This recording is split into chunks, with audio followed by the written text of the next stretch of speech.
بسم اللہ الرحمن الرحیم۔ السلام علیکم ورحمۃ اللہ وبرکاتہ۔ کالا جادو اور اس کا روحانی علاج آپ اپنے گھر میں کر سکتے ہیں، خود کر سکتے ہیں، وہ بھی چند منٹوں میں۔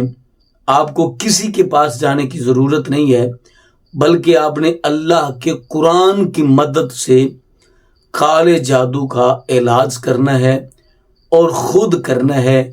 سب سے پہلے آپ نے چیک کر لینا ہے کہ ہم پر کسی نے جادو کیا ہے یا نہیں کیا۔ اس کے بعد آپ نے اس کا علاج کرنا ہے۔ چیک کیسے کرنا ہے، اس کا علاج کس طریقے سے کرنا ہے، مکمل تفصیلات میں جانے سے پہلے گزارش ہے کہ اگر آپ نے ابھی تک میرا چینل سبسکرائب نہیں کیا تو میرے اس چینل کو کریں سبسکرائب اور بیل آئیکن کو دبا لیں تاکہ اس طرح کی لیٹسٹ اور نئی سے نئی ویڈیوز آپ تک بآسانی اور بر وقت پہنچ سکے۔ سب سے پہلے آپ نے چیک کرنا ہے کہ آپ پر کسی نے کالا جادو کیا ہے یا نہیں کیا۔ آپ نے سب سے پہلے پانی کا ایک گلاس لینا ہے۔ پانی وہ لینا ہے جو آپ روزانہ کی بنیاد پر استعمال کرتے ہیں۔ پانی کی گلاس کو سامنے رکھنا ہے، اس پر اول آخر درود پاک پڑھنا ہے اور اس کے بعد آیت الکرسی پڑھنی ہے اور سورۃ الکوثر، سورۃ الاخلاص، سورۃ الفلق اور سورۃ الناس، یہ صورتیں آپ نے اس پر تین مرتبہ پڑھ کے دم کر لینا ہے۔ پھر آپ نے اس پانی کو پی لینا ہے۔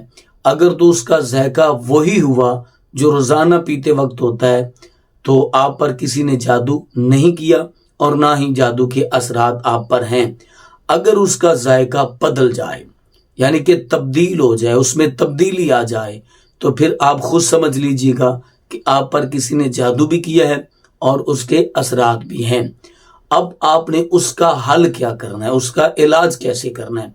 آپ نے 21 دن تک روزانہ کی بنیاد پر ایک پانی کا گلاس لینا ہے، اس پر آپ نے اول آخر درود پاک پڑھنا ہے اور سورۃ الکافرون پڑھنی ہے اور سورۃ الفلق اور سورۃ الناس، ان 3 سورتوں کو آپ نے پانی پہ پڑھ کے دم کر لینا ہے اور اس پانی کو 21 دن تک پینا ہے اور روزانہ کی بنیاد پر آپ نے دم کرنا ہے۔